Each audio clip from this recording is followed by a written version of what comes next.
Minasan konbanwa, it's me, Midwinter. Today we are going to summer campaign second half event overview for Heaven Tournament.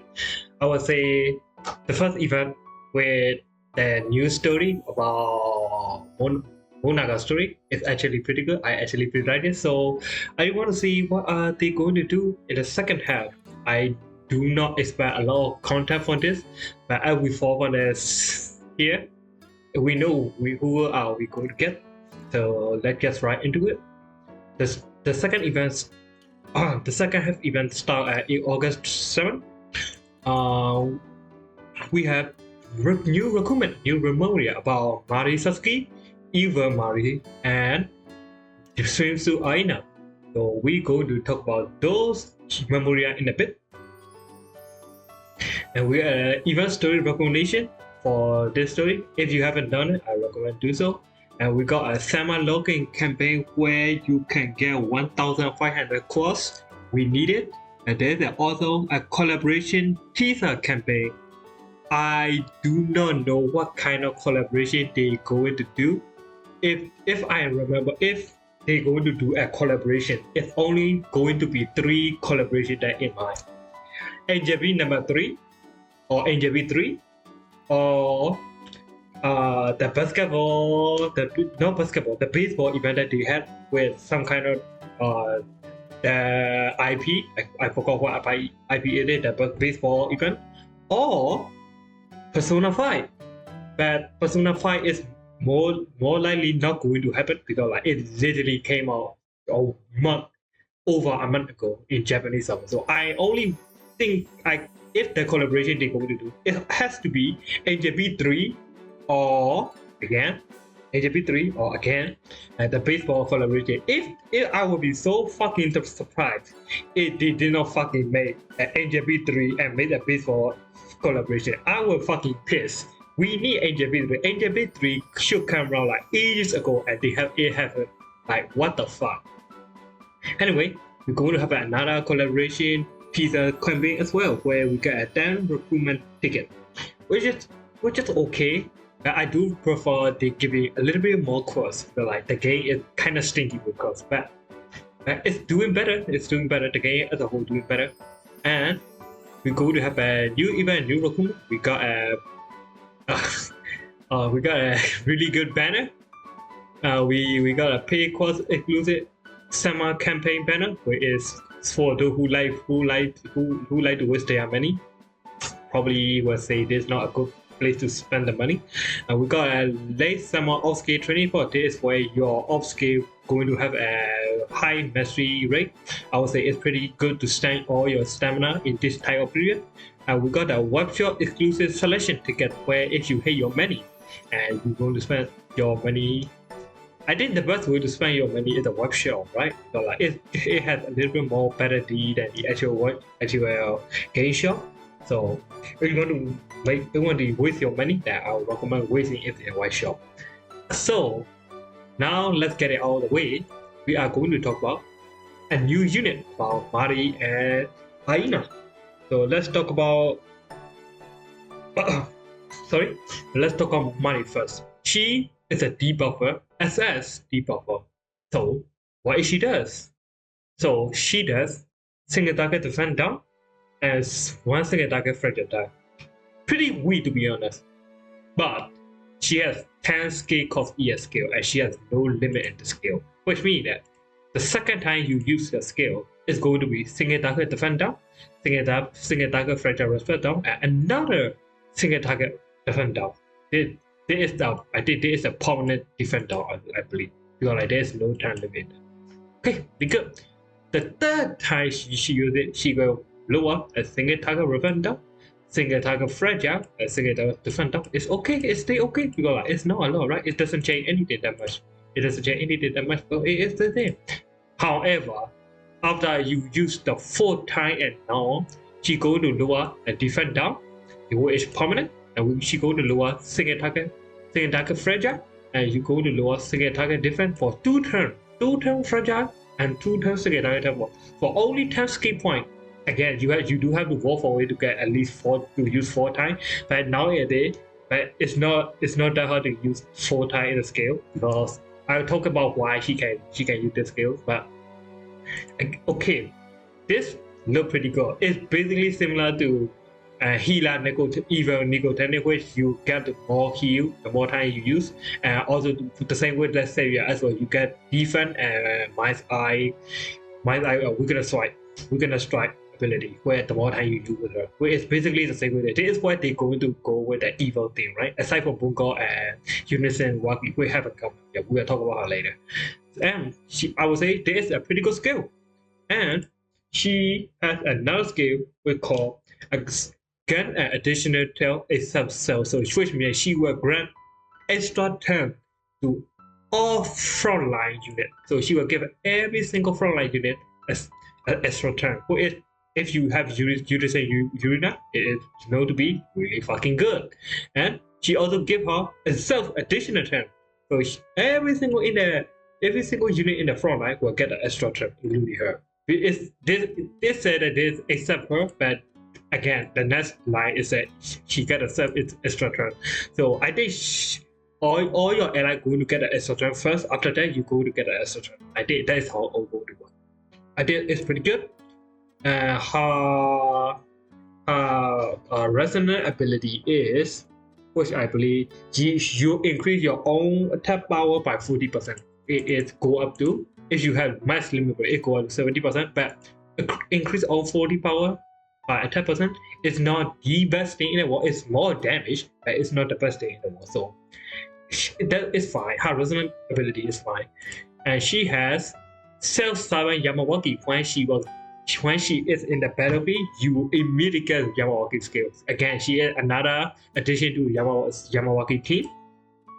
And she has limit break 0. At the start of the turn, all your party members recover 2 skill points just straight out. 0 to necessary. At the moment you get her and you put her in the battlefield, all your unit gets 2 skill points, which is fucking good. But she didn't. She will not get that 2 skill point, but she get everyone 2 skill point.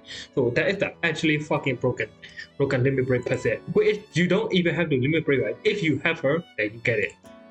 And level 1, at her limit break, every time she in the front will recover 1 skill point, which is normal now, with basically every single all the unit that have, except for some fucking reason. And she has a limit rated self 1 defense down effect boost. If one attacking, the enemy will scale an SP cost 8. So which means that if she uses a scale that it costs less than 8, she will debuff, but she will increase her own defense down potency by 30%, which means that if you use scale that costs 8 or less, she will reduce all the defense buffing, or either your debuff will get stronger. I would say it is pretty good because like if you use with, if you do with Bungo team, right? You have Bungo Mega Destroyer only use like 7 skill point if you have all Yamawaki summon. So which means that she will get this immediately. So that is basically her. We will conclude in the end of the stream, so in out of the video, but let's move on to the next unit, which is Aina. She also a debuffer, frankly, but she is a lightning debuffer. So she had 2 states. First state is 2 state. I will explain what it is, the 2 state mean. She 16 skill point. She will lower the single target standard defense down and single target defense down for 2 turns, which is a 2 turn always pretty good. And she had a single target attack with a devastation rate of 28. I would say as a debuffer, devastation rate 28%. Not 28%, 28. It's actually pretty good. And she also at 8 hit single target, and her potency is relatively high for a debuffer. She is basically the same way like that Fire Megumi Feeder. Like she is actually pretty good. And she had another state where she lowered the defense and single target defense on as AC single target attack, but you can see her devastation rate is 3.5, which is pretty low. So what I mean by this too is that when the enemy is not broken, which means that if the enemy state has not broken state, or if the enemy state has deflected point, she will lower this and deal damage, but her devastation rate is pretty bad. But the moment the enemy is broken and they are in a broken state, they are your completely destroyed enemy, the enemy deflector point. She increase your she the moment she use this ability, she has the devastation rate increase. So in something scenario, you might not even need a devastation character. Aside from if you have Unison character, you're going to use Unison character with a lower enemy. So she is also a really good character. She is extremely very strong. If the enemy, even the enemy is not broken, all these are stay applied. It's just that she just have a deflection, lower deflection rate. At this point, like nobody fucking care about deflection rate if the enemy is broken. Right? You just want to apply the debuff first. So, and again, which I would say this ability is pretty good. And also, our 7th skill core ability, which is you feed off overdrive gauge by 50%, just like the other SS1 and SS2 arena, where they have some kind of ability to rush the OD gauge. So she is basically like that as well. Pirate right now, Pirate's arena as arena, she just like that everywhere. But in exchange, she lose her current deflector point by 100%. I don't sacrifice DB when not in broken state, so she will leave with one deflector point. So she will consume all her deflector point and leave it at 1, and she will fail overdrive gauge by 50%. I would say it's fucking good. You might well say like, but if you are broken in the deflector point, you might lose. If the enemy attack, you might lose your point in the score attack, right? Dumbass, you just use the moment you use this skill, you got an overdrive gauge, right? You going to use this skill when your overdrive is what you wanted for, like 200% or 300%. You are going to use this when you get in those points, so you don't have a danger of dying here. And she had the second time, so when you use her the second time, she only failed overdrive gauge by 35%, and she stay consume 100% of the deflector point. So which means that the first time you use, you got 50 points. After that, you only get 25%. I would say it stayed pretty good. It's for 7 costs. I would say pretty good because like for the 8 costs or 6 costs overdrive gauge when you get for the off, it's only fail like 50%. But 1/4 is just when you get 35%. I would say it's pretty good. Aina, limit break 0, give her, if the enemy is alive and the enemy is bronze state, she increase her defense potency by 35%, just like even Mario does, but she does need some kind of condition.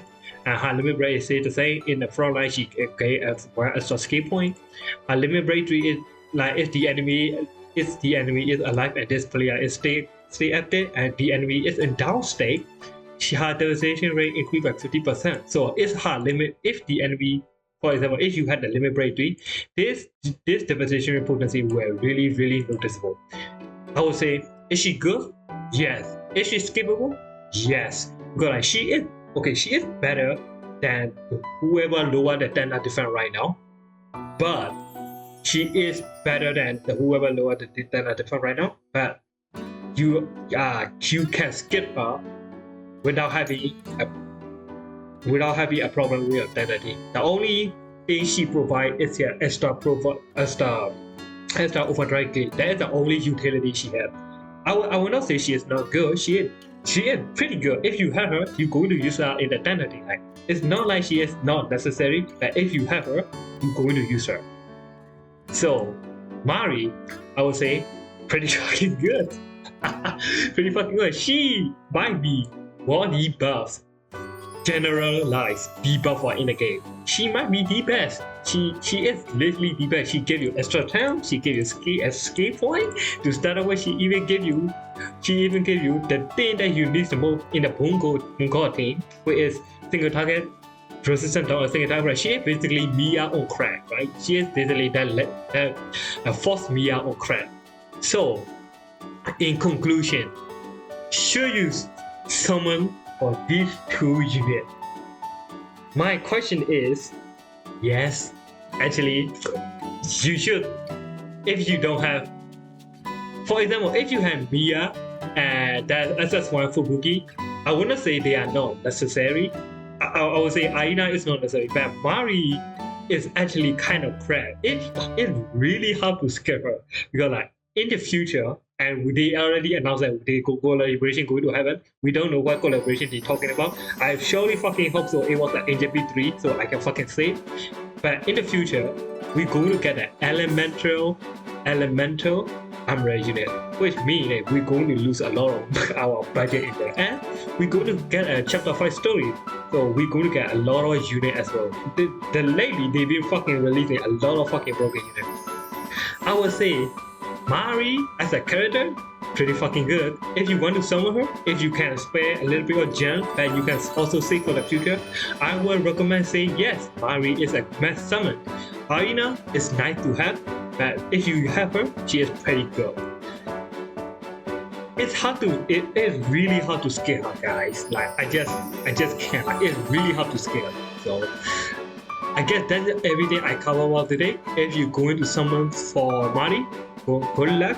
I hope everyone have a nice day. Have a good one. Later. See you in the next video.